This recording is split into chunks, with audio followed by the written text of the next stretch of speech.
수요 성경 강좌에 나오신 여러분 모두를 주님의 이름으로 환영하고 축복합니다. 우리 옆에 계신 분들에게 잘 오셨습니다. 그렇게 한번 인사 나누시죠. 잘 오셨습니다. 고맙습니다. 자, 이제 오늘부터 신약 성경 강좌가 시작이 됩니다. 이 시간들을 통해서 하나님의 말씀을 더 깊이 알고 그 하나님의 말씀의 부요함 가운데 저와 여러분들이 함께 나아가는 그런 은혜의 시간이 되기를 바랍니다. 우리 말씀 같이 한번 볼까요? 마가복음 1장 15절 말씀입니다. 마가복음 1장 15절.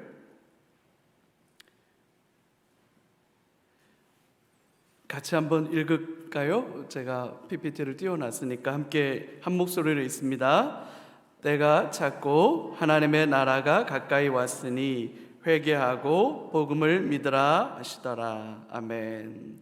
때가 찼다. 시간이 되었고 결정적인 시간이 되었다. 그런 의미겠죠. 하나님의 나라가 가까이 왔다.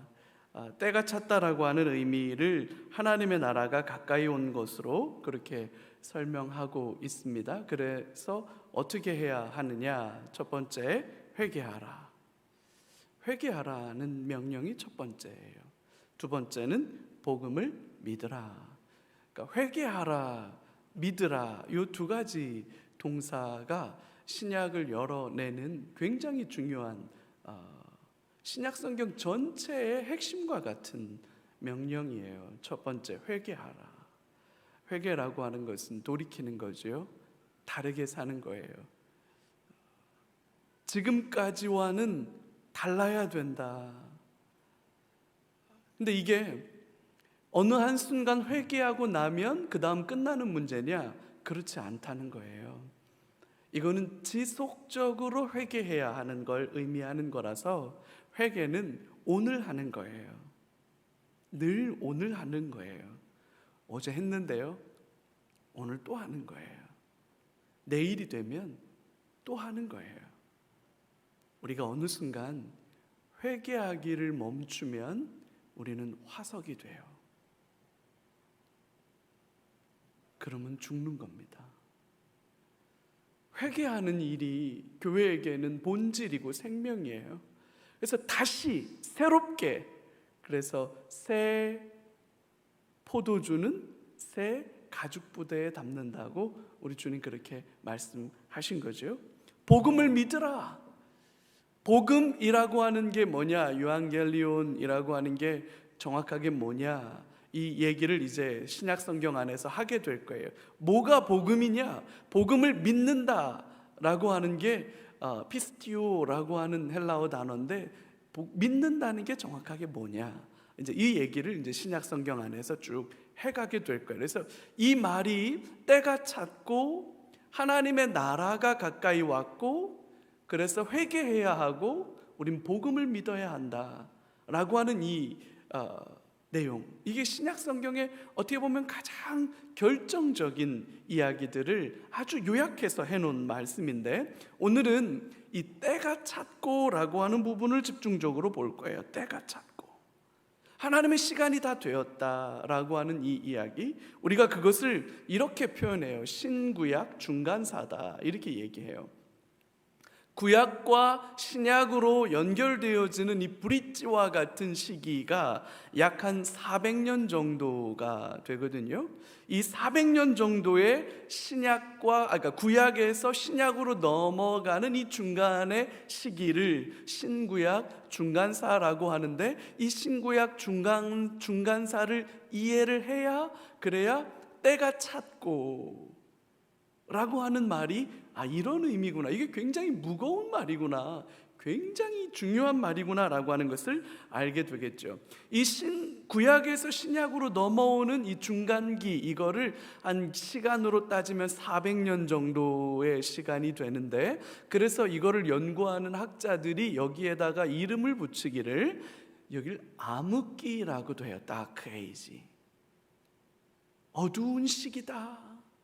우리가 중세를 어두움의 시기 이렇게 얘기하기도 하는 것처럼, 요 구약에서 신약으로 넘어오는 한 400년 정도의 시간을 암흑기다라고 이야기하기도 하고 어떤 분들은 침묵기다 이렇게 말해요. 왜냐하면 말라기 예언이 끝쳐지고, 그러니까 느헤미야가 활동을 하고, 지금 우리가 느헤미야를 보고 있지 않습니까? 느헤미야가 활동을 하고 거의 한 80년에서 90년 정도의 시간이 지나고 난 뒤에 말라기가 마지막 예언 활동을 해요. 선지자 활동을. 말라기 선지자가 예언을 선포하고 난 뒤에 약 400년 동안 선지자가 일어나지 않습니다. 그래서 아무런 하나님의 예언과 하나님의 말씀이 선포되어지지 않았던 시기, 그래서 이 시기를 침묵기다 이렇게 표현하기도 하는데, 요 400년의 신구약 중간사 그리고 암흑기, 이 침묵기라고 하는 시간에 어떤 일이 벌어졌느냐라고 하면 그 안에도 사부작 일들이 진행이 됐는데, 가장 대표적인 걸로는 첫 번째, 역사적인 맥락 안에서 586년 예루살렘이 바벨론에 멸망한 시점이에요. 주전 586년. 그래서 바벨론이 지배를 하기 시작하고, 그 바벨론은 539년에 망해요. 바벨론이 망하고 바사, 페르시아 제국이죠. 페르시아 제국이 등장을 해요. 539년부터 334년까지 약 200년 정도 페르시아 제국이 유지됐어요. 우리가 지난번에 한번 간단하게 봤잖아요. 우리가 주전 1000년경에 다윗 왕궁이 세워졌고, 다윗 왕국이 한 400년 정도 진행된 다음에 600년경에 나라가 갈라지기 시작하고 이제 망하기 시작하는데, BC 주전 601년경부터 586년까지 세 차례의 바벨론의 침략을 받아요. 그래서 3번 끌려가요. 601년에 처음으로 끌려간 사람이 다니엘이었어요. 그 다니엘이 끌려가고 첫 포로에서 돌아온 시점이 539년, 538년쯤인데 딱 70년 지난 시점에 처음으로 스바벨이 돌아오는 거예요. 그래서 페르시아 제국이 건국이 되고, 페르시아 제국의 첫 왕 키루스 고레스라고 하는 황제는 식민지 지배 정책을 바꿔요. 자치권을 인정해 줍니다. 돌아가서 자기 나라를 세워도 된다. 그래서 돌아가서 예루살렘 성전을 다시 지어라 라고 하는 칙령이 발표되고, 그것 때문에 세스바살, 스룹바벨이라고 하는 사람들이 총독으로 부임하면서 1차 포로 귀환이 일어나고, 그 뒤로부터 한참의 시간이 지나서 에스라가 2차 포로 귀환을 하고, 에스라가 포로 귀환한 뒤에 한 13년 정도 지난 뒤에 느헤미야가 포로 귀환을 하고, 그래서 3차례에 걸쳐서 포로에서 돌아옵니다. 그렇게 하고 나서 한 100년 정도 페르시아 제국이 더 유지되다가 헬라 제국이 등장해요. 헬라 제국은 우리가 잘 아는 것처럼 알렉산더 대왕, 그 알렉산더 대왕이 전체 지중해 연안을 지배하기 시작하고, 그 알렉산더가 너무나도 일찍 죽어요. 그리고 그 알렉산더의 헬라 제국이 4개로 쪼개졌는데, 쪼개진 4개의 나라가 옥신각신하는 그 틈바구니에서 이스라엘이 잠시 독립왕국을 한 100년 정도 합니다. 그리고 나다가 주님 오시기 전 63년경에 폼페이우스라고 하는 장군에 의해서, 로마의 장군인데 이 예루살렘을 함락시켜 버려요. 그래서 이제 로마의 지배가 되는데, 바벨론, 페르시아 제국, 헬라 제국, 이스라엘의 독립기, 그리고 로마 제국이라고 하는 요 400년 동안 이렇게 역사가 흘러갑니다. 근데 아이고, 연 목사님, 역사 시간에 우리가 한 일이라고 하는 것은 좋은 것밖에는 없는데 왜 또 이 신구약 중간사 막 역사를 얘기하고 이렇습니까? 머리가 어지러워지려고 합니다. 우리 우미옥 권사님 빼고 나머지가 다 머리가 어지러워지려고 할 텐데 왜 이 얘기를 하느냐 한번 보자고요. 페르시아 제국, 바벨론이 멸망하고 페르시아 제국이 등장했어요. 지금의 이란 사람들이 페르시아의 후손이라고 생각하죠. 영화 좋아하시는 분들은 페르시아 왕자, 이런 영화 보면 그 영화 속에 나오는 이 페르시아 제국의 모습을 조금은 이해가 될 수도 있어요. 이란 계통의 페르시아인들이 세운 나라고, 요 잘생긴 이 아저씨가 누구냐면 이 아저씨가 고레스예요. 고레스의 두상이에요.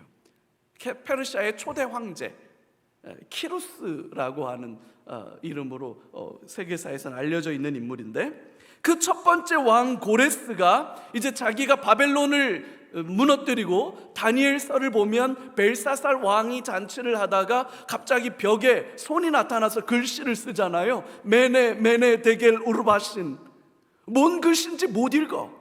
근데 다니엘을 불러서 이거 읽을 수 있냐 그랬더니 읽을 수 있습니다. 그럼 읽고 해석해봐라.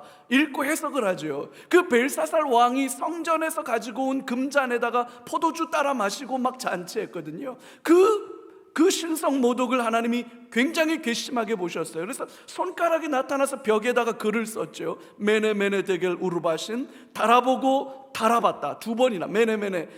하나님이 너를 저울에 달아봤다. 근데 너는 지금 함량 미달이다. 그래서 이 나라를 쪼개서 다른 사람에게 주겠다. 그게 메네 메네 데겔 우르바신의 뜻이었어요. 그날 밤에 메데 바사 연합국이 바벨론을 침략해 들어오는데, 바벨론 황궁에서 내시들이 그 반역하여서 들어오는 군대에게 황궁 문을 다 열어줬습니다. 그래서 전투 한번 해보지 못하고 바벨론이 멸망당해요. 그 전투를 이끌었던 인물이 고레스입니다. 이제 이렇게 해서 바벨론 제국을 무혈 입성해서 페르시아, 메데 바사 연합국이었는데 메데가 약해지고 이게 이 권력 다툼에서 페르시아가 강하게 되면서 페르시아 제국, 바사 제국으로 나중에 확대 개편이 되는데, 그 초대 황제가 키루스 2세. 그래서 페르시아 제국, 이란에서는 가장 훌륭한 왕으로 국보와 같이 우리 세종대왕 모시듯이 하는 사람 중에 하나가 이 키루스 2세예요.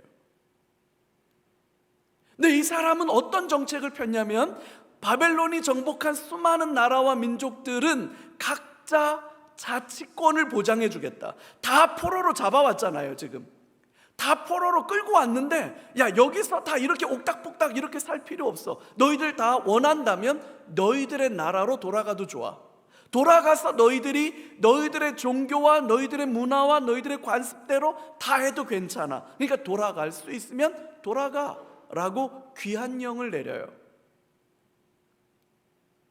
그게 다니엘이, 예레미야가 봤던 그 70년, 다니엘이 기도 중에 예레미야가 그렇게 예언했다는 것을 보고 소망 중에 예루살렘으로 기도하는 거잖아요. 그래서 기도한 거예요, 다니엘은. 근데 지금 정말로 70년 만에 너무나도 놀랍게 바벨론이 갑자기 망하고 새로운 나라 페르시아가 새롭게 세워졌는데, 이 페르시아는 지배하는 방식이 달라져서 돌아갈 테면 돌아가라 라고 하는 칙령이 발표되니까 이때다 하고 세스바살과 스룹바벨이라고 하는 사람들, 이 스룹바벨이라고 하는 인물이 세스바살과 동일 인물인 것 같기도 하고 정확하지가 않아요. 너무 시간도 겹쳐서 동일 인물인지 아니면 다른 인물인지는 정확하지 않지만, 우리가 알 수 있는 인물은 이 스룹바벨인데 다윗 왕가의 후손이에요. 포로로 잡혀왔던 왕손이에요, 스룹바벨은. 그 스룹바벨이 이 예루살렘 지역의 총독으로 임명됩니다. 그래서 그 스룹바벨과 함께 42,300명이 1차로 포로 귀환하는 거예요. 그게 딱 70년 만에 돌아오는 거예요. 예레미야의 예언이 이렇게 느닷없이 성취돼 버렸어요. 전혀 예상치 못하게. 그 사건, 그래서 성전 재건을 명령하게 되죠. 그리고 나서 다리오 왕 때 성전이 완공됩니다. 중간에 아닥사스다라고 하는 인물이 이게 여기에 중간에 또 등장해가지고, 이게 아닥사스다 다른 이름을 쓰는 왕인지 이게 정확하지는 않지만 그때 중단이 되고 반대에 부딪혔다가 나중에 다리오 왕 때 성전이 완공이 되고, 요 다리오 왕이 우리가 세계사에서 알려진 사건이 뭐냐면 요 마라톤 전투예요. 마라톤 전투. 페르시아 제국이 그리스를 늘 침략하고 싶었어요. 그 그리스로 들어가야 그 다음에 유럽을 갈 수 있으니까. 그래서 이 페르시아 제국은 끊임없이 그리스 본토를 공격하려고 그래요. 그래서 본토를 침략합니다, 다리오 때. 그래서 다리오가 엄청난 페르시아 제국 군대를 이끌고 그리스를 쳐들어가서 마라톤 평원에서 전투가 벌어졌어요. 근데 이 전투가 벌어지면 개활지, 넓은 평원에서 대규모 병력들이 막 수십만의 병력들이 양쪽 다 하면 거의 막 100만에 육박하는 병사들이 꽉 부딪혀가지고 싸우는 전투기 때문에 넓은 개활지에다가 딱 털을 잡고 한번 싸워보자 이래가지고 탁 부딪혀서 싸우는 거예요. 근데 이게 왜 중요하냐면 보세요. 고대 전투는 이제 페르시아 군대가 왔고, 페르시아 군대가 왔으니까 그리스에도 도시국가들 뭐 아테네부터 시작해서 스파르타, 마케도니아 뭐 이쪽 다 이 그 도시국가들에서 군사를 모집해가지고 그 군인들이 나왔잖아요. 그러면 이게 요즘에는 흰남노가 와도 그 유튜버들이 막 이렇게 막 실시간 생중계하고 막 이런다고 그러지만 이때는 그런 게 없잖아요. 뭐 CNN 뉴스가 있는 것도 아니고. 그러니까 전투를 하러 간 군인들의 싸움의 결과가 어떻게 되는지를 군인들을 내보낸 엄마들, 아내들, 딸들은 집에서 도대체 이 전투가 어떻게 됐나라고 하는 걸 손꼽아 기다리는 거예요. 그래서 옛날에 우리 왜 그 옛날 사극 같은 데 보면 정한수 떠놓고 막 비는 그런 모습들, 그러니까 할 수만 있으면 전쟁의 신에게 가서 빌든지 막 모든 정성과 지극정성이 거기 다 들어가는 거예요. 왜? 이 전쟁의 결과에 따라서 첫 번째는 내 아들 살아오나? 내 아들 팔다리 멀쩡해서 돌아오나? 내 남편 나 과부 만드는 거 아닌가? 우리 아빠, 우리 오빠, 내 남동생 살아오나? 살았나? 이게 너무너무 궁금한 거야. 왜냐면 내 남편, 내 오빠, 내 아버지, 내 동생의 생사가 걸려있는 일이잖아요. 그게 중요한 게 아니라 사실 더 중요한 건 뭐냐면 우리가 만약에 지면 어떻게 되는 거예요? 지면 이 군대가 그대로 도시로 들어오는 거잖아요. 도시로 들어오면 여기 참전하지 않고 남아있던 여자들은 다 뭐가 되는 거야? 노예가 되는 거예요. 노예가. 약탈.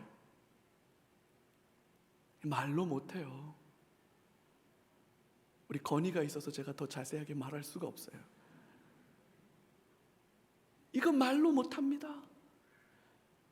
제가 지금 우스갯소리처럼 얘기했지만 여러분 정말로 잔인하고 끔찍합니다. 인권이 어디 있어요? 인권이. 그러니까 이 전쟁에서 이겼느냐 졌느냐가 집에서 기다리고 있는 여인네들에게는 너무나도 궁금하고 너무나도 승리와 무사 귀환을 간절히 기다리는 그런 마음에 있는 거지. 그러다 보니까 그 마라톤 평원에서 페르시아 군대 다리오가 이끌고 들어온 군대와 그리스 연합군이 꽉 부딪혔는데 누가 이겼어요? 확률은 50인데 누가 이겼어요? 마라톤 전투에서 그리스가 이기잖아요. 그러니까 그 군사 중에 하나가 이겼습니다 라고 하는 얘기를 42.195km 그냥 왜 이렇게 뛰어갔을까? 얼마나 간절하게 그 소식을 기다리고 있는지를 이 군사는 아는 거야. 엄마 나 참피언 먹었어 뭐 이런 거가 되는 거죠. 그러니까 여보 나 왔어, 우리 이겼어, 이 소식을 전하고 싶어서 그 병사가 그냥 숨도 안 쉬고 숨을 쉬었겠죠. 숨만 쉬고 그 마라톤 평원을 가로질러서 탁 도착해서 이겼습니다 라고 말하고 죽었다는 거 아니에요. 그래서 마라톤이 경주가 생긴 거예요. 마라톤 경주가. 그때 그 이겼습니다 라고 하는 이 소식을 유앙겔리온이라고 그래. 유앙겔리온. Good news. 이걸 유앙겔리온이라 하는 거야. 이게 복음이에요. 우리가 이겼습니다. 와! 박수 치는 거야. 내 아들 살았구나. 내 남편 살았구나. 내 동생 살았구나. 우리 살았구나. 와! 유앙겔리온. 그게 복음이에요. 그게 기쁜 소식, 좋은 소식 이렇게 말하니까 그게 감이 안 오죠? 이 마라톤 전투에 승전한 소식이 탁 가서 이겼습니다라고 말할 때 그게 바로 복음, 유앙겔리온이다. 그 단어가 그때 쓰는 단어예요. 이 단어가. 아하수에로라고 하는 사람은 다리오의 아들이에요. 이 아하수에로가 에스더의 남편입니다. 근데 요게 영화 좋아하시는 분은 제가 몇 번 한번 말씀드렸는데 그 300이라고 하는 영화, 제국의 부활인가? 정확한 제목이 그 300의 후속작, 그 세계 3대 해전으로 불려지는 게 살라미 해전인데 바로 이 살라미 해전이 요 아하수에로가 참전했던 전투예요. 그리스 연합 함대에게 엄청난 전투를 벌였는데 이 페르시아 제국의 함대가 몰살당합니다. 그래서 그리스의 그 본토가 지켜져요. 그리고 이 전투에서 페르시아 제국이 패배하고 난 다음에 이 아하수에로의 패배 때문에 현저하게 페르시아 제국의 국력이 기울어 버립니다. 우리 에스더 자매의 남편 때문에.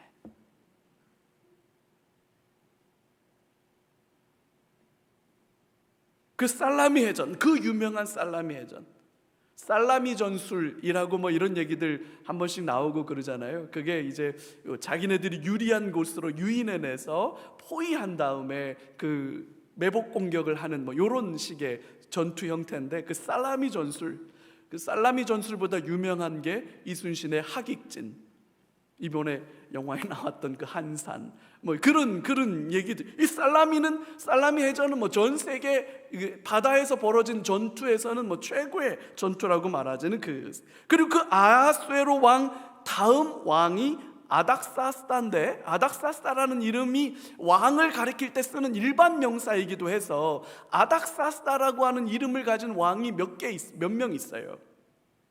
요 아닥사스다가 에스라를 귀환시킨, 느헤미야를 귀환시킨 왕입니다. 그러니까 에스라 느헤미야는 에스더 자매, 에스더 왕비를 알고 있는 거예요. 모르드게 사건을 알고 있는 거예요. 하나님이 유다와 이스라엘을 어떻게 지키시는지 알고 있는 거예요. 그래서 돌아오는 거예요. 그래서 이 페르시아 제국이 남긴 가장 결정적인 영향력이 뭐냐? 아람어라고 하는 이 공용어를 남깁니다. 아람어. 히브리 말과 구약 성경에 기록한 히브리어와는 형제어예요. 예를 들어서 우리말과 일본어가 형제어거든요. 그래서 우리가 선생님, 센세이, 학생, 각세, 대학생, 다이가쿠 각세 이렇게 얘기하는 것처럼 일본말과 우리말이 굉장히 좀 비슷한 점이 많죠. 히브리어하고 아람어가 좀 그래요. 그래서 아람어를 쓰는 사람은 히브리어를 배우기가 조금 익숙하고 히브리어를 아는 사람들은 아람어를 쓰기가 좀 익숙한데, 이게 왜 중요하냐? 예수님 당시에 예수님이 살아가던 시절에 요 팔레스타인 유대 지역에서 쓰던 일반적 언어가 아람어입니다.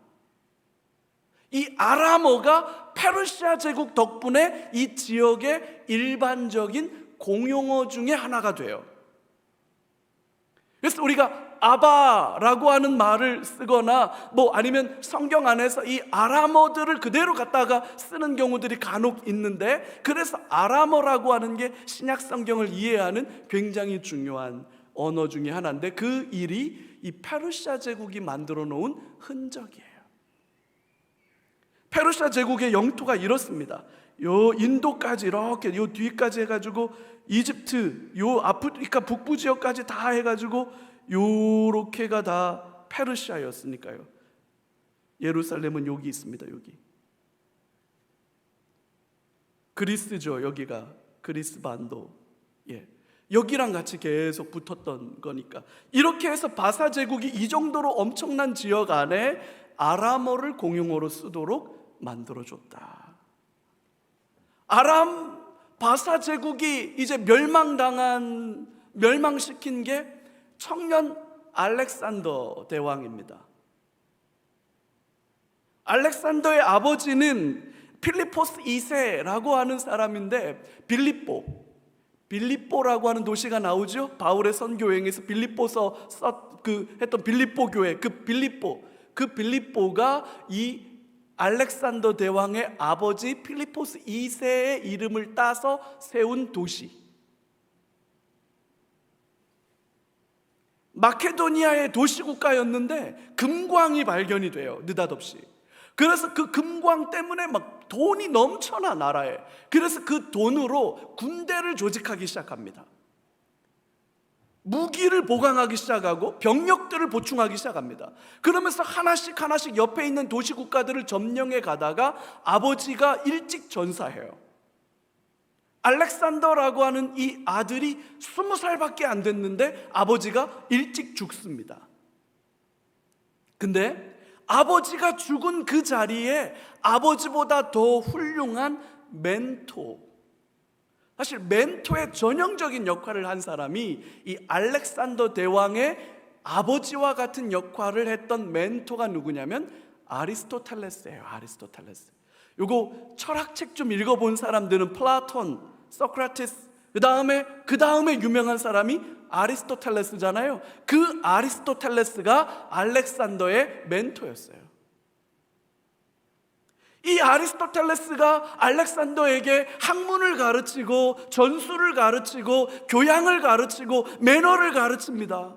그래서 그리스의 그 놀라운 지식과 지혜와 그 사상들을 알렉산더가 그대로 다 흡수하고 아버지의 그 군사적인 엽적들을 그대로 계승하면서 20살의 이 알렉산더가 이제 조금씩 영토를 넓혀가기 시작하면서 페르시아 제국의 영토를 야금야금 땅 따먹기 시작해서 결국 페르시아를 완전히 멸망시키고 페르시아 제국을 페르시아보다도 훨씬 더 큰 알렉산더 제국을 만들어냅니다. 헬라 제국을. 그래서 자꾸만 동쪽으로 가다 보니까 결국 어디까지 가요? 인도까지 가잖아요. 인도까지. 끝까지 가는 거야. 끝까지 가다가 결국 33살의 나이에 병에 들어서 병 걸려서 죽습니다. 20살부터 13년 동안, 뒤에 지도를 보여드리겠습니다만 엄청난 제국을 정복해내요. 정복하는 곳마다 이 헬라 제국이 위대한 게 뭐냐면 정복하는 곳마다 도서관을 짓습니다. 학교를 지어요. 그래서 그 도서관에서 책들을 가지고 가고 선생님들을 보내서 그 지역에 있는 학생들을 그리스 사상으로 교육을 시켜줍니다. 그리스 사상이라고 하면 우리 잘 알고 있는 소피스트들이, 소피아, 지혜가 뭐냐? What a 소피아.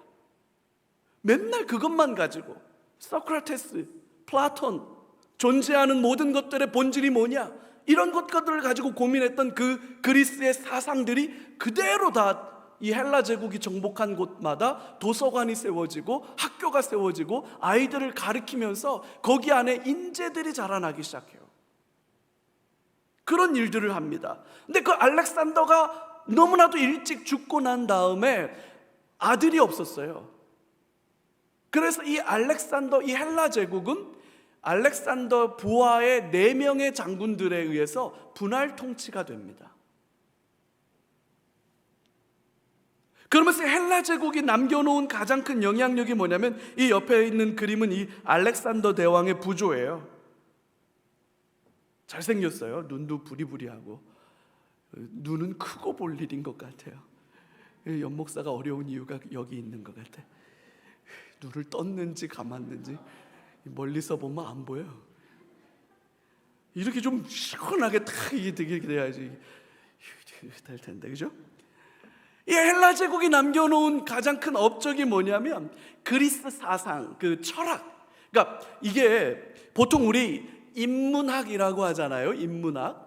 신학을 공부하기 전에 제일 먼저 리버럴 아트라고 해요. 리버럴 아트. 그러니까 인문학, 역사, 철학, 그다음에 법학, 문학, 수사학, 뭐 이런 것들, 이런 것들의 꽃이 신학이에요. 그래서 모든 학문의 꽃은 신학이라고 그러는 건 신학 전공한 연목사가 지어낸 얘기가 아니라 이게 학문을 하는 사람들 사이에서는 인문학의 꽃이 신학이에요. 그 아래에 이제 철학이 있고 역사가 있고 문학이 있고 수사학이 있고 뭐 이런 거, 요즘에 와서 경제, 경영 뭐 이런 정치 뭐 이런 게 이거는 나중에 발달하는 학문들이거든요. 근데 이런 리버럴 아츠, 인문학이 있어야 그 인문학적인 토대 위에 기술, 테크노크라트들이 설 수 있는 거거든요. 기본적으로 그리스가 가지고 있는 가장 위대한 것 중에 하나가 뭐냐면 이 지혜가 뭐냐, 안다는 게 뭐냐, 모른다는 게 도대체 무슨 말이냐. 그래서 소크라테스가 너 자신을 알라, know yourself 라고 말하는 그 말이 무슨 얘기냐면 너 자신을 알라라는 얘기는 야, 너 아는지 모르는지는 알고 있니? 그 뜻이에요.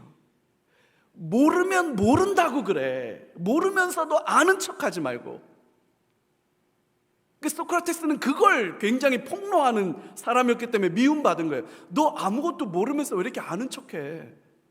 그게 know yourself, 너 자신을 알라고 하는 그 얘기인데 그걸 알아야 그 위에 통치가 가능한 거예요. 통치라고 하는 것은 사람을 다스리는 건데 그래서 역사라고 하는 것은 왕의 학문이고 아무나 배우는 게 아닌 거예요. 왜? 그건 너무나도 중요한 지식이고 지혜인데 그것의 지혜라고 하는 이 인문학적인 베이스를 그리스 사상으로 깔아놓았어. 그 위에서 신학이 발달할 수 있는, 교회와 제도와 문화와 정치가 발달할 수 있는 토대가 만들어진 거예요. 그래서 서양 문화를 그레코 로만 컬처라고 하는, 그레코라고 하는 건 그리스란 뜻, 그리스 로마 컬처라고 하는 거예요. 그 밑바닥에는, 가장 밑바닥에는 그리스 사상이 있어요. 우리가 동양과 대비되는 서양이라고 말하는 이 동네에는 가장 그 밑바닥에 그리스 사상이 있는데 이 헬라 제국이 그 그리스 사상을 이쪽 지역에 판을 깔아놓는 역할을 하는 거예요. 그 위에 로마라고 하는 제국이 일어서는 거예요. 그러니까 그리스가 없으면 로마가 없고 로마가 없으면 지금의 유럽이 없는 거예요. 문화와 언어, 그래서 헬라 말, 그리스어라고 하는 이 헬라어가 그 당시에 헬라 제국 안에 통용어가 되는데 왜 이 짧은 시간에 헬라 제국의 말이, 헬라의 말이 왜 이렇게 공용어가 되느냐? 아까 말씀드렸던 것처럼 알렉산더가 정복한 곳에 뭐 했다고요? 도서관 세우고 학교 세우고 아들 가르쳤다고 그랬죠? 그렇게 가르치니까 언어가 확산돼 버린 거예요. 그래서 헬라 말이 공용어가 됐고 신약 성경을 기록한 언어는 헬라어예요. 어디를 가도 헬라 말이면 다 통해. 언어가 통일되어 있던 거예요. 그 당시에 성경이 번역됩니다. 성경이.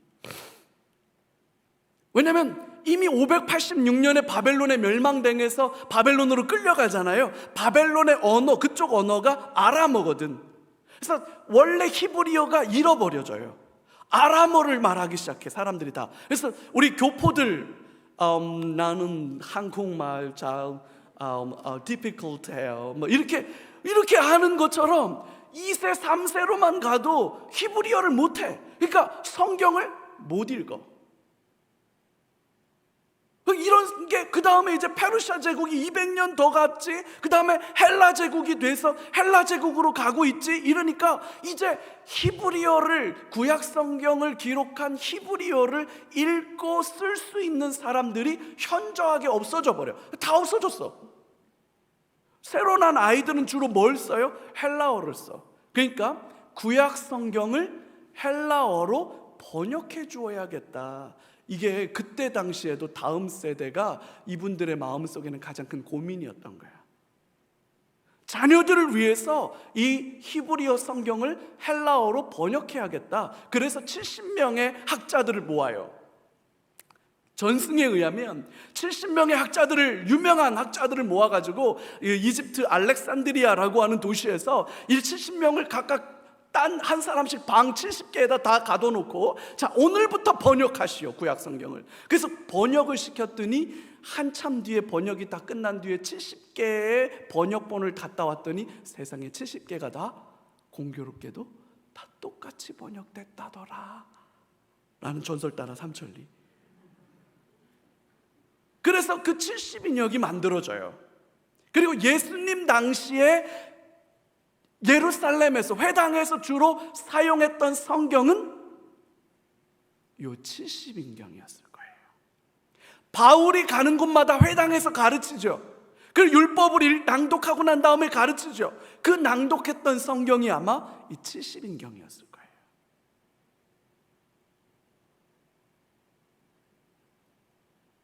그래서 이때 당시에 헬라어가 공용어가 되고 헬라 사상이 사상적 기초가 되고 그 위에서 성경이 번역됨으로 인해서 하나님이 일하실 결정적 때가 다가오고 있는 거예요. 헬라 제국이 이렇게 형성이 돼요. 요 이집트죠. 이집트부터 시작해가지고 요 유럽 지역 다 해가지고 요 그리스, 요 페르시아 제국 넘어가지고 여기까지를 다 땅 따먹기의 대왕, 광개토 대왕님보다 훨씬 더 능하신 땅 따먹기의 대왕 알렉산더. 그래서 이걸 다 땅 따먹어버려요. 13년 만에. 그래서 거의 알렉산더는 말 위에서 자신의 평생을 보내는 거예요. 그냥 여기서 저기까지 가는 거 KTX 타는 거 아니고 말 타고 가는 거거든요. 따닥따닥따닥따닥 해가지고 가고, 정복 또 따닥따닥따닥 타고서 또 가서 정복, 그래가지고 저 인도까지 따닥따닥. 그래서 병 걸렸던 것 같아. 너무 힘들어가지고. 그리고 난 다음에 이제 아까 말씀드렸던 것처럼 헬라 제국이 갑자기 알렉산더 대왕이 준비 없이 죽고 나자 4개로 쪼개지는데, 결정적으로 2개의 나라를 생각해야 되는데, 프톨레미 왕조라고 하는 이 왕조는 이 애굽, 이집트를 기점으로 형성된 나라예요. 그래서 이렇게 이 지역 경계를 통해서, 여기가 예루살렘인데 신기하게도 예루살렘은 늘 격전지였어요. 프톨레미라고 하는 왕조가 이렇게 지역이 형성됐는데, 그 상대편에 있었던, 갈등 관계에 있었던 셀루키드 왕조가 이렇게 국경을 만들어요. 그러니까 예루살렘 지역에서 프톨레미하고 셀루키드하고 늘 요 동네 와서 싸우는 거예요. 요 동네 와가지고. 그래서 처음에는 프톨레미가 힘이 세가지고 예루살렘을 우리 땅, 그러다가 나중에 프톨레미가 힘이 약해지니까 셀루키드가 좀 더 힘이 세져가지고 예루살렘이 이제 우리 땅, 이러면서 네 땅 내 땅 하다가 고래 싸움에 새우등 터지는 일이 벌어지면서 어떤 일이 벌어지느냐, 프톨레미라고 하는 나라와 셀루키드라고 하는 나라가 계속 싸우는데, 주전 198년부터 셀루키드라고 하는 나라가 더 세져요. 그래서 프톨레미를 밀어내고 이제 이 셀루키드라고 하는 이 나라가 예루살렘을 장악하고 있습니다. 이 셀루키드의 아주 유명한 안티오쿠스 4세라고 하는 사람이 있는데, 이 에피파네라고 하는 별명, 에피파네라고 하는 말은 이 자기가 신의 현신이다. 루이 14세, 짐이 곧 국가다, 태양이다, 뭐 이렇게 말했던 전제군주, 정신 조금 이상하신. 그래서 자기가 신이다 이렇게 얘기를 하면서 이 셀루키드 왕 나라의 안티오쿠스 4세라고 하는 이 양반이 어떤 일을 벌였느냐, 이게 스스로 자기를 신으로 이야기하면서 이집트를 정복하려고 가요. 이집트 정복은 프톨레미 왕조가 있는 곳인데, 프톨레미를 이제 멸망시키고 자기가 알렉산더의 그 제국을 다 차지하겠다, 그렇게 해가지고 이 프톨레미를 쳐들어가기 위해서 이집트 정벌을 나갔는데 2번이나 실패해요. 자, 내가 실패했어. 그러면 이기면 내 탓이지만 지금 지면 누구 탓? 남 탓이죠. 2번이나 지고 나니까 이 전쟁의 패배의 책임이 자기에게 있다, 이렇게 말하면 자기 권력이 심각하게 문제가 되잖아요. 그러니까 이 패배의 책임을 누구한테 돌렸느냐? 예루살렘 너희들 때문이야. 유대교 너희들 때문에 되는 게 없어. 이래서 유대와 예루살렘을 핍박하기 시작합니다. 자기가 잘못해놓고 그 책임을 여기다가 막 돌리는 거예요. 그래서 어떻게 하느냐? 너희들 때문에 전쟁에서 졌으니까 너희들의 신이 책임져야 돼. 그래서 예루살렘 성전에다가 절대로 하나님 앞에 드릴 수 없는 제물인 돼지를 잡아서 돼지 피로 성전에서 제사를 드립니다. 심지어는 성전의 한 구퉁이를 헐고 그 성전에다가 제우스 신상을 만들어 놓습니다.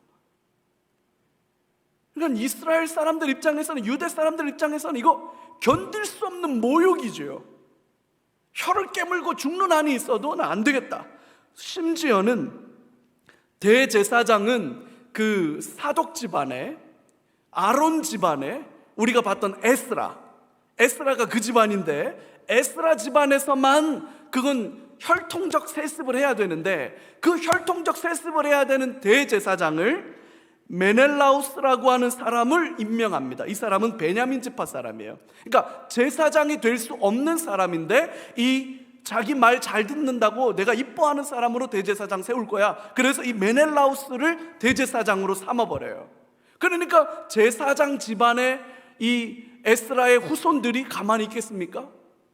난 목이 칼이 들어와도, 내 혀 깨물고 죽는 한이 있어도, 이 몸이 죽고 100번 고쳐주고 백골이 진토되어 넋조차 있고 없고 님 향한 이내 마음 일편단심 가실 줄이 있어. 그래서 그 유다 마카비라고 하는 사람이 제사장 집안 아들이에요. 이 유다 마카비라고 하는 사람이 중심이 돼서 무장봉기를 일으킵니다. 근데 이 셀류키드가 예루살렘을 너무 핍박했기 때문에 백성들의 마음이 이 유다 마카비의 봉기에 확 민심이 기울기 시작해서 그 마음으로 사람들을 모아가지고, 안 그래도 셀류키드가 애굽 원정 갔다가 2번이나 졌다 그랬죠. 2번이나 전쟁에서 졌으니까 국력이 약할 때잖아요. 그래서 국력이 약한 틈을 타서 무장봉기를 일으키고 독립을 선언합니다. 그래서 이걸 하스모니안 왕조라고 그래요. 하스모니안 왕조. 예루살렘에 독립이 옵니다. 독립이. 이게 한 100년 진행됐습니다. 100년. 근데 이 제사장 집안에서 이게 지금 그 하스모니안 왕조의 경계예요. 보통 우리가 이스라엘의 경계라고 하면 요 정도, 여기가 예루살렘이기 때문에 요 정도만 예루살렘 근방이다, 유대다, 이렇게 표현했는데, 하스모니안 왕조는 이렇게 영토를 찾아냅니다. 그러니까 예수님 당시에 예루살렘, 이스라엘의 영토와 거의 같습니다. 이게 하스모니안 왕조가 해낸 일이었어요.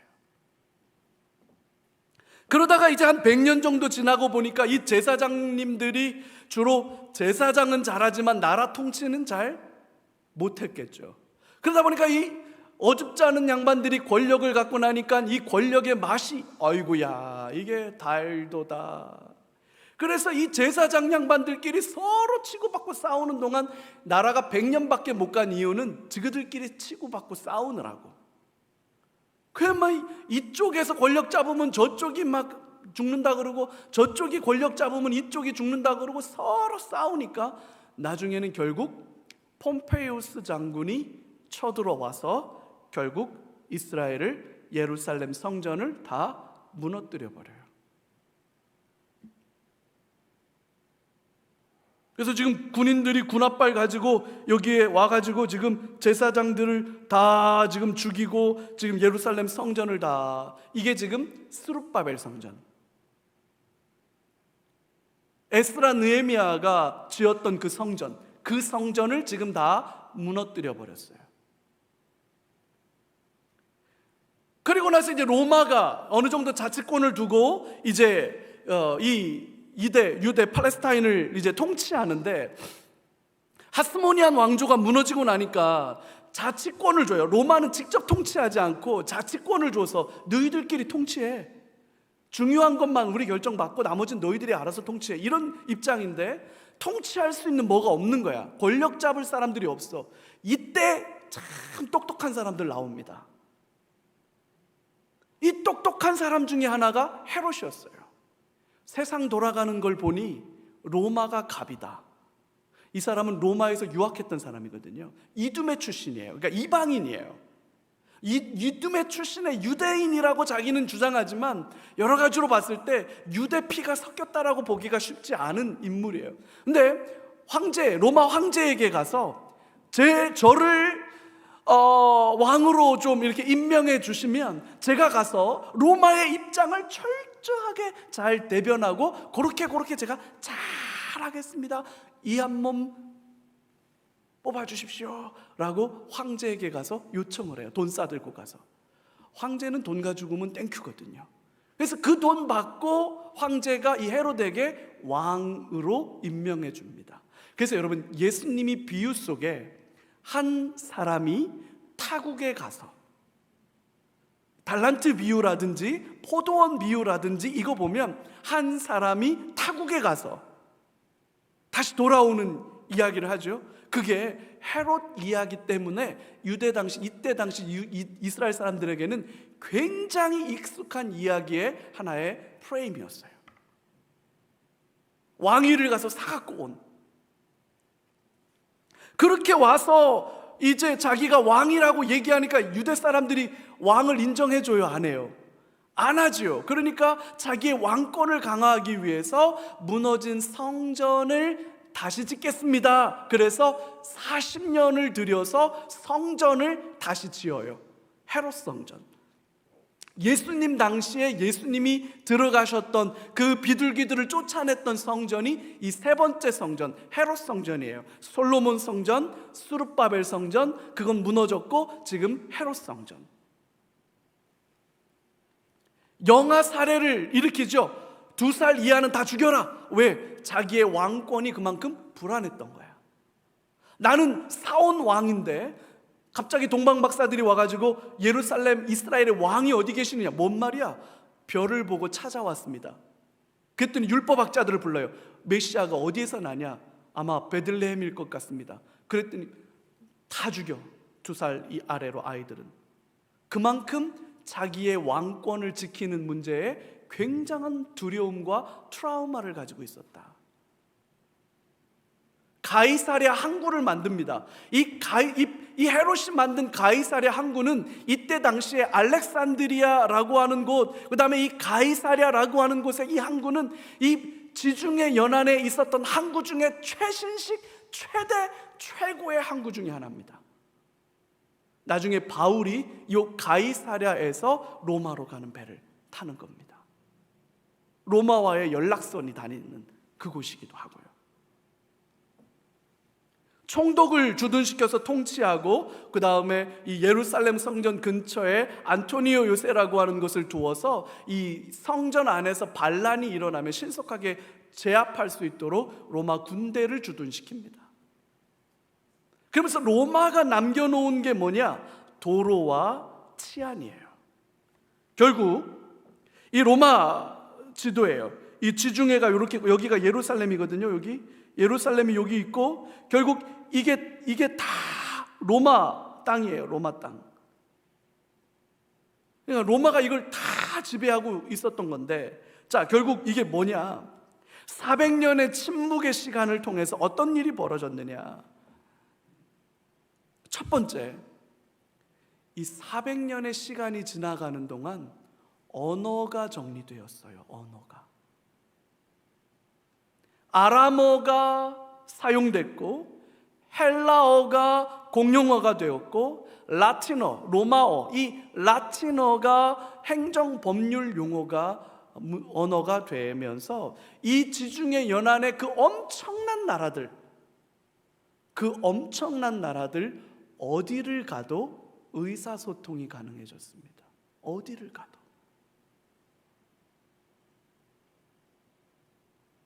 진시황이 왜 대륙을 통일합니까? 도량형을 갖게 만들고 언어를 갖게 만들고 더 이상 싸우지 말고 이제 화평하게 지내자. 이게 진시황이 제국을 만든 이유 아닙니까? 로마가 이 제국을 건설하고 났을 때, 이 400년의 시간이 지났을 때 언어가 통일되어짐으로 인해서 이 지중해 연안의 모든 지역에 그 효과가 나타나기 시작했어요. 두 번째는 헬라의 문화와 사상이 확산됩니다. 플라톤과 소크라테스와 그 다음에 이제 이 신약 시대로 들어오면 그게 지나가고 나서 이제 플라톤의 철학과 아리스토텔레스의 철학이 이제 어떻게 구현되느냐에 대해서 여러 가지 갑론을박이 나오는데 스토아 학파와 에피큐로스라고 하는 철학 사조가 생겨나기 시작하는데, 바울이 사도행전에서 이 스도이고라고 번역된 이 스토아 학파들과 에피큐로스 학파들과 아레오바고에서 논쟁을 벌입니다. 그게 초대교회에 굉장히 중요한 토대가 돼요. 세 번째는 도로망이 정비돼요. 이게 왜 그러냐면 로마가 제국을 건설하고 난 다음에 군대를 지방에 대규모로 주둔시키면 지방에 있는 군인들이 반란을 일으키면 속수무책이라는 게, 알렉산더 대왕이 죽고 난 뒤에 4명의 그 부하들이 각자 소군주가 되어서 나라를 4개로 쪼개는 모습을 보면서 로마는 무슨 생각을 했냐면 군대는 중앙에서 통제한다. 그래서 중앙군이 가장 강력하고 지방에는 치안 유지를 위해서, 국경 수비를 위해서 최소한의 병력만 둔다. 문제가 생기면 신속하게 중앙군대를 문제가 생긴 곳으로 보낸다. 보내려니까 뭐가 필요해요? 도로가 필요하지. 그래서 로마는, 이 로마 제국이 식민지 자기의 제국을 관리하는 가장 중요한 방법으로 선택한 게 뭐냐면 도로였어요. 도로. 모든 길은 로마로 통한다. 로마로 오란 얘기가 아니야. 로마로부터 지방으로 군대를 보내겠다라는 의미야. 그래서 로마가 닦아놓은 길은 지금도 마차가 다니고 군수물자가 다니고 병력을 이동시키기에 최적화된 형태로 도로가 닦여집니다. 그리고 그 도로는 지금도 남아있잖아요. 이 도로가 무슨 도로가 되느냐? 선교로가 되는 거예요. 선교로가. 그래서 바울이 1차, 2차, 3차 선교 여행을 다니고 수많은 성도들이 어디든지 여행을 갈 수 있는 잘 닦인 도로가 만들어지는 거예요. 도로가.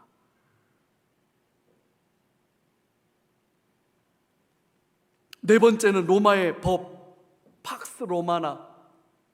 로마는 법률에 의한 통치. 이 법률에 의한 통치, 팍스 로마나라고 하는 이것 때문에 제국 안에 어디를 가도 안전한 거야. 치안이 유지되는 거예요.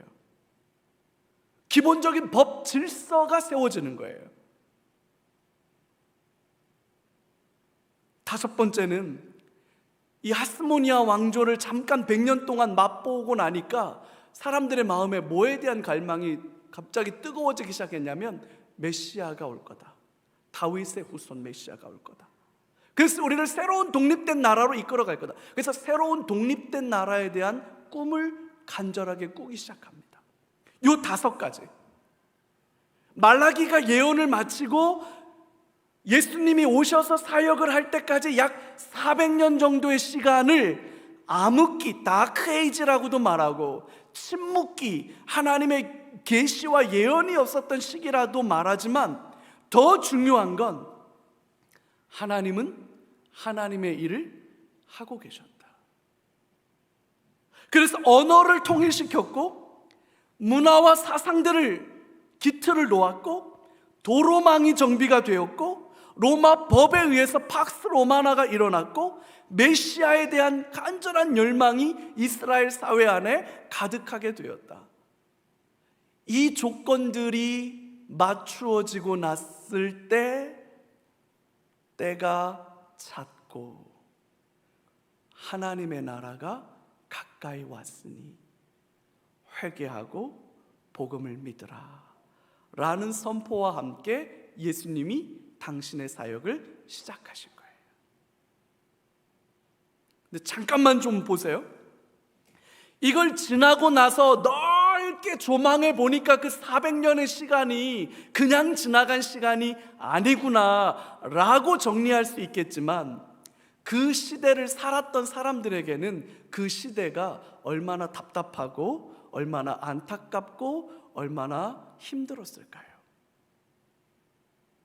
오늘을 살아가는 저와 여러분들에게 오늘이 나로서는 해석이 안 되고 납득이 안 되고 설명이 안 돼요. 오늘에서는 아무것도 안 보여요.